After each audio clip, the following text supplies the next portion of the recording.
If I was to say that Paul George was having a bad season, I don't think that would be the hot take of the century. But if I were to tell you that 8 months ago that Paul George signing a $50 million deal to the 76ers was the worst thing in the world, you probably wouldn't be surprised. Because over the past 8 months, this man Paul George has been not only playing like shit, but has been getting memes like crazy because of his podcast, Podcast P. But unfortunately, the memes are no longer going to be effective anymore, because this man Paul George has officially announced that he is taking a break from Podcast P to focus on the 76ers winning a championship. With that being said, though, I want to let the Podcast P family know that after today's episode with Dwight, I plan to take a break from the pod just to focus on getting my body right and, help this squad make a push towards our goal to finish the season out, give ourselves a chance to be in contentions to compete for a championship.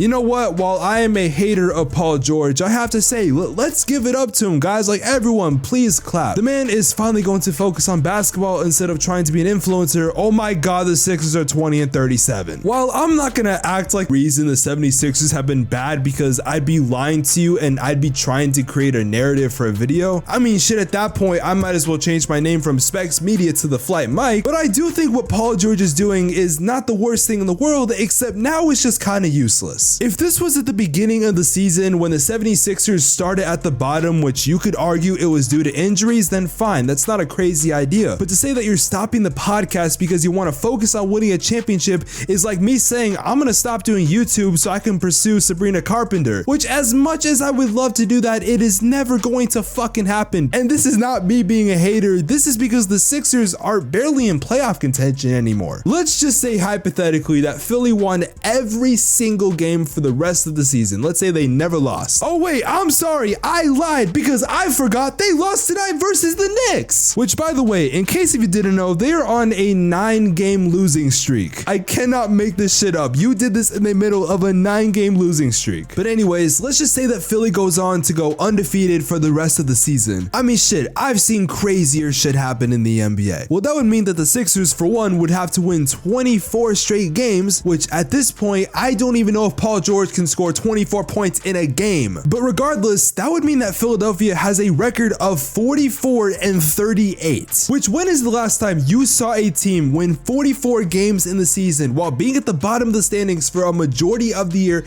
and actually win the finals? Well, I am glad you asked, because ladies and gentlemen, the closest team to ever do that is the 1976 Portland Trail Blazers, where they won the NBA championship by having a record of 49-33, which to this day is a record for the least amount of wins and still winning a championship. So that would mean that if the Sixers were to win the NBA championship, then they would be making NBA history. And I don't mean it by being the biggest circus of all time, but I mean that they would finally be winning a championship with this core of players. But unfortunately, for a number of reasons, this is not going to happen. Now, real quick, do I actually think that Paul George believes his team is going to win a championship? I don't think so. To be honest, when I first saw this, I thought it was Kentel, which, by the way, that is definitely going to be a video I make in the future. But regardless, I don't need to tell you that Philly is not going to win the championship. But just because I hate everything that Philadelphia has to offer, let's just talk about why they're not going to win the championship really quick. I think for starters, we need to talk about injuries, which Jared McCain, he's been out for the rest of the year, but this has been a thing. It is reported that Joel Embiid could possibly undergo a surgery that could have him out for the rest of the year, which I have to say, for the record, I think as a whole community, we need to have a conversation about Joel Embiid that is very uncomfortable, but as you guys probably already guessed, that's gonna be another video. Oh, and of course, how could I not forget the fact that Paul George has been playing like absolute shit this year? The man is making what, $50 million a year, and he's only averaging 16 points per game while shooting like shit. And this isn't an out of context thing where it's like a star defensive player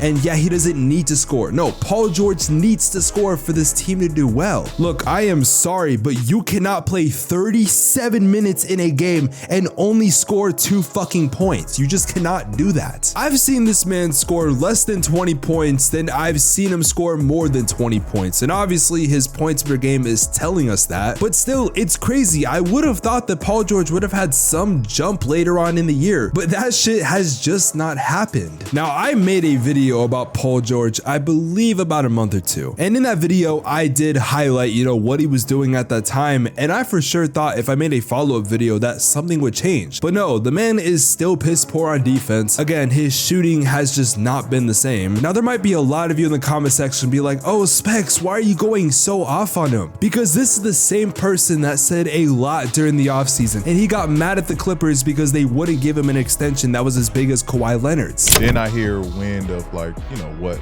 they're gonna give Kawhi. So I'm like, just give me what Kawhi got. Like, right. Y'all view us the same. Like, I think people are starting to realize that it is players like Paul George and Bradley Beal that are ruining contracts in the NBA, because Paul George at this state of his career is not worth $50 million. 4 years ago, sure, let's make that argument. But Philadelphia did not need to do this. I don't know why. Was it the concept of a super team? I mean, you go back to the big three from Miami Heat. That team was perfectly put together. You had three really great players. You had arguably the best player in the entire NBA at the time. You had a guy like Dwayne Wade, who was no doubt in my mind a top 10 player, and also someone that was, you know, a Miami guy. Like, he was the city of Miami. And then you had Chris Bosh, a great power forward, a great rebounder, a great inside guy that could play that third man role. Hell, another team I think about even is the 2016-2017 Warriors with Kevin Durant. That team was great. They had a bunch of talent, and yes, it wasn't a big three, but Kevin Durant, who you could argue was the best player at that time, he was able to play the lead role, while you also had guys like Steph Curry and Klay Thompson being able to do their thing. Like, they were in a position where any player at any given night could have went off. But now you have teams like the Phoenix Suns that are put together. Listen, you would think a team with Kevin Durant and Devin Booker on paper would be the greatest thing since sliced bread. But this team is not even 500. I'm pretty sure they're 4 to 5 games below 500. And you wanted to convince me somehow that a team with an injury-prone Joel Embiid, an injury-prone Paul George, and also someone that's just getting up there in age, and I don't know, Tyrese Maxey, who by the way has been great. I'm not going to shit talk Tyrese Maxey, but you wanted to lead your team with Joel Embiid and Paul George and say, damn, this is really going to work. Sure, at first it was going to get the people excited, but when you're under 18 games from 500, people can already tell that this is just not going to work. Shit, we're at a point in time where Joel Embiid just might have to retire. But if you're trying to win with the core that you have right now, then I'm sorry, that's just not a good idea. And I've been saying it from the jump, but I hated this move ever since I saw it. But trust me, if I was to tell you that this was the biggest disappointment of the entire season, then I'd be lying to you, because the Phoenix Suns oh man, I can't wait till you guys see my next video.